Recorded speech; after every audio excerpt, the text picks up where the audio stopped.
Very good evening. Today's topic is in cash flow from financing activities. Cash flow from financing activities.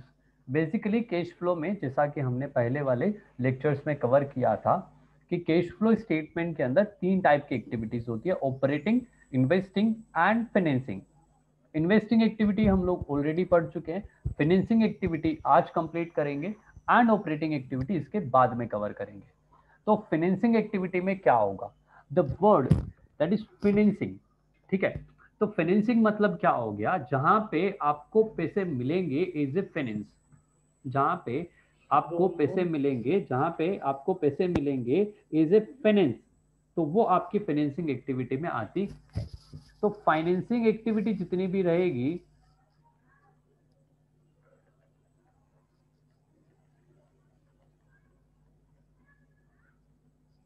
जितनी भी आपकी financing activities हैं, उनकी वजह से ओनरशिप में चेंजेस आते हैं।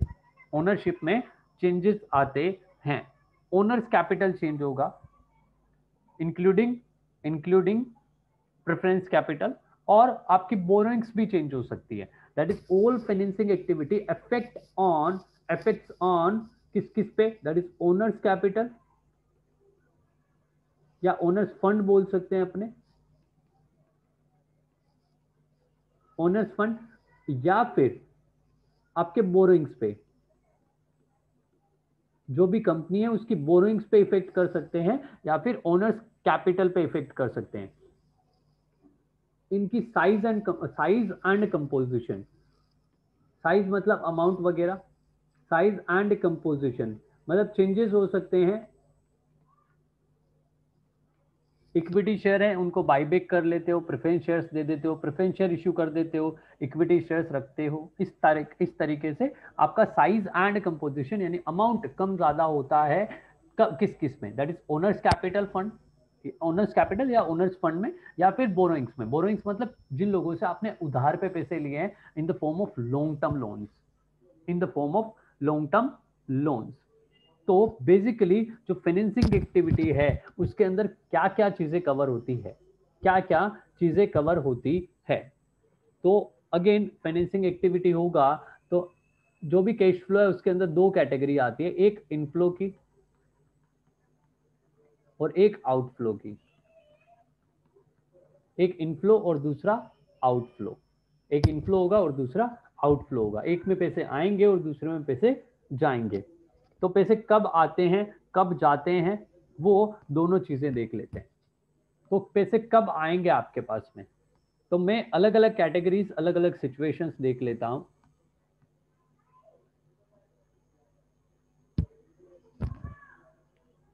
Number one situation, equity share. Equity shares में कब पैसे आएंगे कब पैसे जाएंगे, तो इक्विटी शेयर के केस में इनफ्लो कब होगा, जब आप शेयर्स को इश्यू करते हो, और आउटफ्लो कब होगा, जब आप शेयर्स का बाईबैक करते हो, मतलब खुद के ही शेयर्स को कंपनी खुद ही परचेज कर लेती है। नंबर दो आता है आपका प्रेफरेंस शेयर्स। प्रेफरेंस शेयर्स में क्या होगा, इनफ्लो कब होगा, जब शेयर्स कंपनी इश्यू करती है, और आउटफ्लो कब होगा, जब शेयर्स का, प्रेफरेंस शेयर्स का रिडम्पशन किया जाएगा, जब शेयर्स का रिडम्पशन किया जाएगा तब आपका आउटफ्लो होगा। ये तो दो हो गए आपके कैपिटल से रिलेटेड। फिर क्या हो सकता है आपका बोरोइंग्स। बोरोइंग्स में एक कैटेगरी आती है दैट इज डिबेंचर्स हो सकते हैं, बॉन्ड्स हो सकते हैं, ये चीजें। इनफ्लो कब होगा, अगेन जब आप डिबेंचर्स या बॉन्ड्स को इश्यू करते हो, और आउटफ्लो कब होगा, जब उनका रिडम्पशन करते हो, उनको रीपे करते हो तब।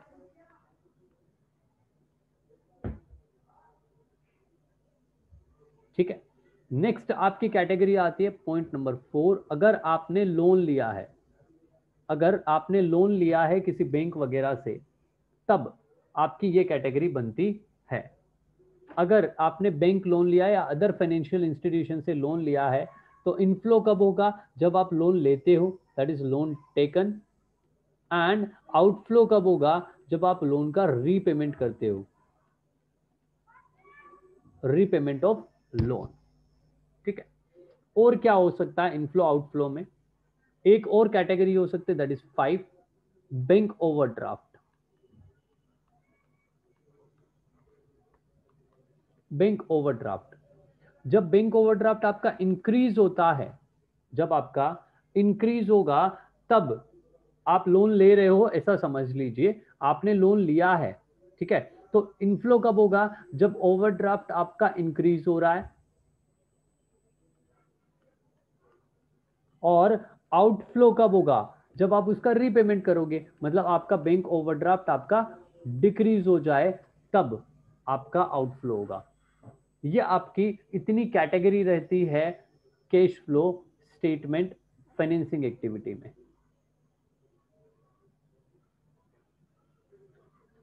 ये आपकी इतनी कैटेगरी रहती है कैश फ्लो फाइनेंसिंग एक्टिविटी में। इसके अलावा क्या हो सकता है कि जिन लोगों ने आपको पैसे दिए हैं, जिन लोगों ने आपको पैसे दिए हैं, उनको कुछ ना कुछ आप रिटर्न फॉर्म में कुछ दोगे, ठीक है। इन रिटर्न इक्विटी शेयर्स में आप क्या देते हो? इक्विटी शेयर्स में और प्रेफरेंस शेयर्स में आप शेयर होल्डर को क्या देते हो? डिविडेंड। डिविडेंड देते हो। तो डिविडेंड का पेमेंट करना, that is called dividend paid. तो जितना डिविडेंड दिया होगा वो आपका हो जाएगा आउटफ्लो। पैसे गए, पेमेंट तभी दिया। बाकी सारी सिचुएशंस में आप क्या देते हो? बाकी सारी सिचुएशंस में इंटरेस्ट पे करते हैं, that is called interest paid. And interest paid करते हो तो वो आउटफ्लो होगा। आपका इंटरेस्ट पेड करना मतलब वो आपका आउटफ्लो होगा। तो ये इस तरीके से आपकी सिचुएशन बनती है। एक नॉर्मल बेसिक एक स्टूडेंट्स जैसे अगर सोचें तो क्या होगा, स्टूडेंट जैसे सोचें तब क्या होगा? तो इफ आई एम स्टूडेंट, दान में क्या सोचूंगा? Sir, shares, preference shares, debentures can be issued at par, at premium, and debentures can be issued at discount also. तो आपको कौन सी वैल्यू कंसीडर करनी है? तो आपको कौन सी वैल्यू कंसीडर करनी है? जितना अमाउंट आपके हाथ में आया, अगर इंक्लूडिंग प्रीमियम है तो प्रीमियम, अगर डिस्काउंट पे इश्यू किया है तो डिस्काउंट, ठीक है। तो प्रीमियम आपको कंसीडर करना है, एड करना है, क्योंकि पैसे एक्स्ट्रा मिलेंगे। और अगर आप डिस्काउंट दे रहे हो तो उसको कंसीडर नहीं करना, उसको माइनस करना पड़ेगा, ठीक है। 100 रुपीज का डिबेंचर्स था, आपने डिस्काउंट पे इश्यू किया, आपने डिस्काउंट पे इश्यू किया 5%, ठीक है। तो 5 रुपीज आपके कम हो गए, यानी 95 रुपीज आपके हाथ में आएंगे। तो जितना कैश रिसीव हो रहा है उसके हिसाब से ही आपको एंट्री करनी रहती है। तो this is the concept of financing activity. This is the question of financing activity. Question में क्या बोला है, थोड़ा सा पढ़ लेते हैं क्वेश्चन को। Cash flow from financing activity का आपको कैलकुलेशन करना है। क्या क्या दिया हुआ है? Equity share capital, debentures, security premium reserve, bank overdraft, interest on bank overdraft, and आपको यहाँ पे एडिशनल इंफॉर्मेशन बोलिए, interest paid on debentures 10,000। Okay, क्या क्या इंफॉर्मेशन दी है? That is equity share. Equity share की पोजीशन देखते हैं प्रीवियस ईयर से अभी पे क्या हुआ। Previous year that is 2018 and 2019 is your current year. 4 lakh rupees के इक्विटी शेयर्स थे जो बढ़ के 1 लाख से बढ़ के 5 लाख रुपीस हो गए। इक्विटी शेयर्स आपके 1 लाख से इंक्रीज हो गए, यानी कि आपने क्या किया? इश्यू किया। इट मीन्स आपने इश्यू किया है।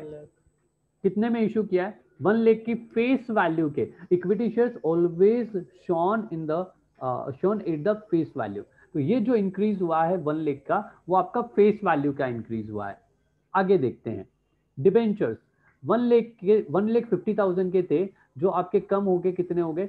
1 लाख रुपीज के हो गए। तो इट मीन्स आपने उनको रीपे किया होगा, रिडम्पशन किया होगा। ओके, आगे देखते हैं सिक्योरिटी प्रीमियम रिजर्व।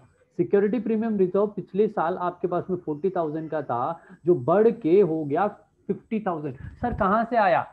तो ये जो शेयर्स आपने इशू किए थे 1 लाख के, उस पे आपने 10,000 रुपीज प्रीमियम का लिया होगा। 10,000 रुपीज आपने प्रीमियम का लिया होगा। नेक्स्ट आ जाता है आपका बैंक ओवरड्राफ्ट। 150 का था, 2 लाख हो गया, इट मींस इंक्रीज हो रहा है। एंड आपने interest on bank overdraft, interest on bank overdraft जो अमाउंट है वो किस तरीके से होगा? तो जो आपका बैंक ओवरड्राफ्ट का इंटरेस्ट है वो आपका करंट ईयर का जितना बैलेंस है, जितना ये करंट ईयर का बैलेंस है, ये आउटस्टैंडिंग नहीं देके रखा, ये आउटस्टैंडिंग नहीं देके रखा है। आपको इस प्रीवियस ईयर के फिगर को इग्नोर करना है और करंट ईयर के फिगर को कंसीडर करना है। बैंक ओवरड्राफ्ट है, बैंक ओवरड्राफ्ट है। बैंक वाले आपसे पूछते नहीं हैं कि इंटरेस्ट कट करूं क्या, आपके पास में पैसे हैं क्या, वो डायरेक्टली ही आपके बैंक अकाउंट में चार्ज हो जाता है। तो यहाँ पे ड्यू और अक्रू, आउटस्टैंडिंग, प्रीपेड ऐसा कोई कॉन्सेप्ट नहीं है। जिस टाइम पे होना है उसी टाइम पे होगा। तो आपको 15,000 का अमाउंट पे करने की जरूरत नहीं होती है, वो ऑटोमेटिकली कट हो जाता है। इट मींस वो कैश फ्लो हुआ ही होगा, damn sure. And last one बोला interest paid on debentures 10,000। Thank you बोल दो इनको, बिकॉज पेमेंट किया हुआ ही अमाउंट इन्होंने दिया है, दैट इज पेड वैल्यू ही दी है। ओके चलिए कैश फ्लो स्टेटमेंट बना लेते हैं, कैश फ्लो स्टेटमेंट बना लेते हैं।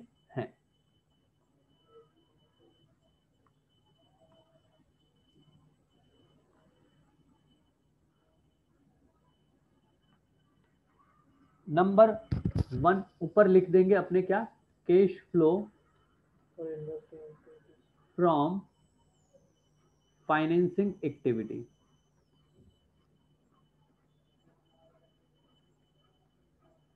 Cash flow from financing activity, particular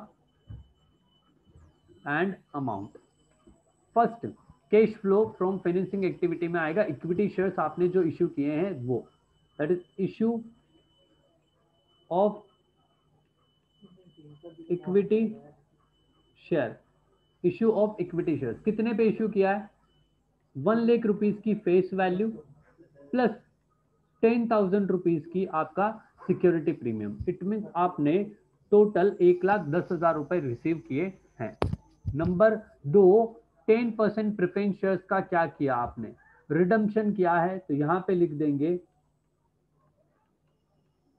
redemption of 10% debenture. Value आ जाएगी 50,000, वैल्यू आ जाएगी 50,000। सिक्योरिटी प्रीमियम ऑलरेडी कवर कर चुके हैं 10,000 का। बैंक ओवरड्राफ्ट इंक्रीज हो रहा है, तो ये जो रिडम्पशन किया इससे आपकी वैल्यू कम हो रही है, इसके लिए माइनस किया ब्रैकेट में। एंड बैंक ओवरड्राफ्ट इंक्रीज हो रहा है, तो इंक्रीज इन बैंक ओवरड्राफ्ट कितना इंक्रीज हो रहा है? 50,000 का इंक्रीज हो रहा है। तो 50,000 का इंक्रीज हुआ मतलब वो इनफ्लो होगा। And interest on bank overdraft आपने पे किया होगा, that is interest on bank overdraft. Value आ जाएगी 15,000, माइनस कर देंगे interest paid, interest paid on debentures, interest paid on debentures. तो इंटरेस्ट जो पे किया है, interest on debenture paid, interest on debentures जो आपने पेमेंट किया है, दैट इज 10,000 रुपीज का आपने पेमेंट किया, वो भी आपका नेगेटिव हो जाएगा, माइनस हो जाएगा। आपको कैलकुलेट करना है फिगर और वैल्यू लिखनी है cash flow from financing activity. Cash flow from financing activity, cash flow from financing activity.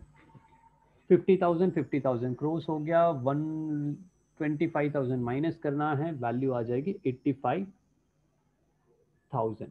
अगर ये फिगर आपका नेगेटिव आता तो कैश यूज्ड अपने लिखते कैश फ्लो की जगह पे, जैसा कि अपन ने जो इन्वेस्टिंग एक्टिविटी है उसके केस में किया था। वन मोर क्वेश्चन रीड करते हैं। क्वेश्चन में क्या बोला है, Ryan limited provides the following information, determine the cash flow from financing activity. Financing activity से अपने को कैश फ्लो निकालना है, फिगर कितना आएगा वो।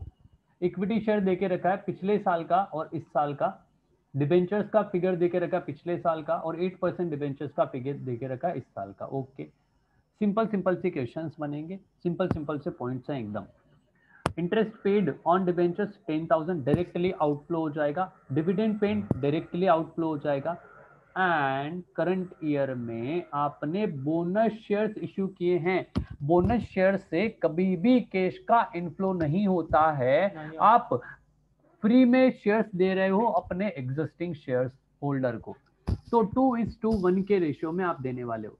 जिसके पास में 2 शेयर्स हैं उसको आप एक बोनस शेयर दोगे, तो जिसके पास में 10 लाख रुपए के शेयर्स हैं उनको आप 5 लाख रुपए के शेयर्स इश्यू करोगे। तो जितना ये आपका इंक्रीज हो रहा है 5 लाख का, वो बोनस शेयर की वजह से हुआ है। तो आपका कैश तो फ्लो हुआ ही नहीं, कैश तो फ्लो हुआ ही नहीं। तो क्या करोगे आप, कुछ भी करने की जरूरत नहीं है उसकी।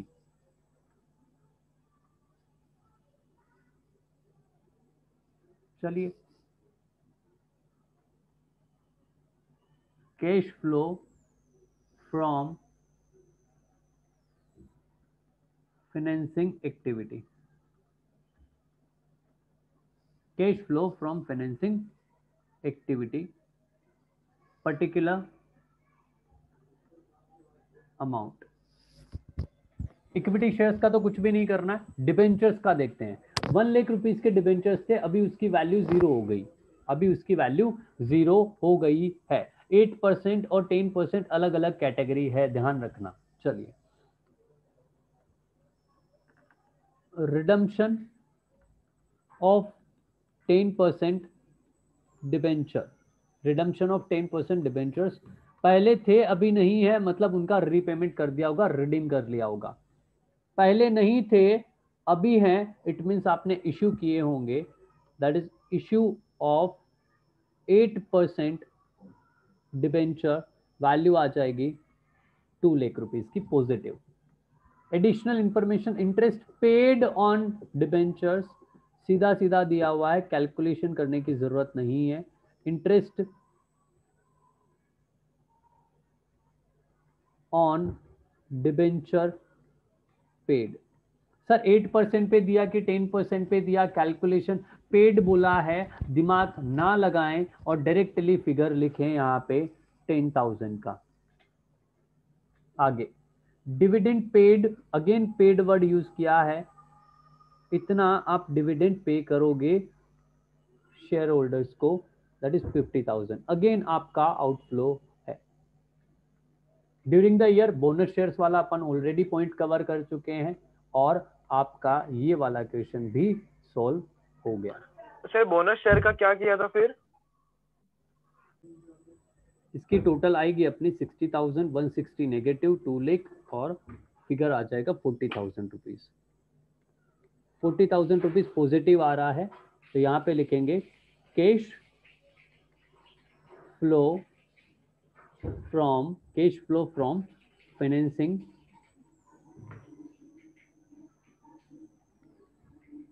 Activity, cash flow from financing activity. तो this is the question and this is the solution. So यहाँ पे आपका फाइनेंसिंग एक्टिविटी की प्रैक्टिस हो गई और ये सारे क्वेश्चंस अपने हो गए। होपफुली आपको फाइनेंसिंग एक्टिविटी समझ में आया होगा। और एक इंटरेस्टिंग सी चीज ये है, दैट इज फाइनेंसिंग एक्टिविटी से रिलेटेड 2 चीजें हैं। नंबर 1 कि अगर आपने प्रीमियम पे इश्यू किए हैं तो प्रीमियम अमाउंट भी आपको फाइनेंसिंग एक्टिविटी में इनफ्लो के जैसे यूज करना, दिखाना है, शो करना है। नंबर 2, अगर आपने रिडम्पशन प्रीमियम पे किया है तो जो आउटफ्लो हो रहा है उसको भी प्रीमियम की वैल्यू ऐड करके बताना है, नंबर 2। नंबर 3 पॉइंट आता है आपका कि अगर आपने डिबेंचर्स या शेयर्स को इश्यू किया है और इश्यू करने पे कुछ एक्सपेंसेस लग रहे हैं या फिर अंडरराइटिंग कमीशन आप पेमेंट करने वाले हो, तो उसको आपको एज ए आउटफ्लो शो करना पड़ेगा, एज ए आउटफ्लो आपको शो करना पड़ेगा, तो वो आपका एक्सपेंस हो जाएगा। तो उसको अपने को अंडरराइटिंग कमीशन या फिर अदर कुछ इश्यू से रिलेटेड एक्सपेंसेस होते हैं, वो आपके फाइनेंसिंग एक्टिविटी में ही आएंगे। ये था आपका थोड़ा सा एडवांस पॉइंट। होपफुली आपको समझ में आया और आप प्रैक्टिस करिए फाइनेंसिंग एक्टिविटी की।